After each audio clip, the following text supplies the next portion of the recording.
So, ayan guys, galing kami ng Porac niya, nagbayad kami ng milyar. Tapos sabi ng Chico, maglalakad muna kami doon sa may nagtitindang damit. Tapos nakita niya yung, ito si Angela, yung baby Angela na to. Tapos sabi niya, anong gusto mo, bibiling ko para sa'yo. Tapos sabi ng nanay, gusto daw niya, wangkya, waro, patay tayo dyan. Ayan si baby Angela. Tapos hindi ko alam anong gusto ng batang to, pinapaiwatig niya. Yung kilikili niya, tinatahas niya. So parang sinasabi niya, yung kilikili ko, matuleng. Oo nga, matuling nga, pero syempre nasasaktan ako. Pumapatal pa mo ako sa bata. Ayun nga, sasabi ko sa ate ko, bili niya rin ng apple.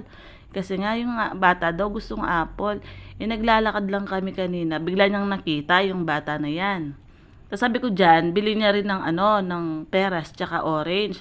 Kasi daw ngayon pa lang daw yung New Year, sabi ng lola niya, first time daw nilang may magbigay sa kanila.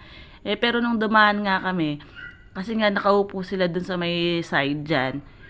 Sabi ng ate ko, ampunin ko, kabira yung lola niya. Ang bilis-bilis, kinuha yung bata. Akala niya siguro, mga sindikato kami.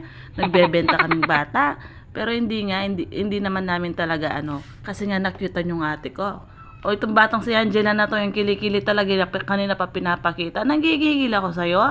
Para pinapaiwatig mo. Talagang maitim yung kilikili ko,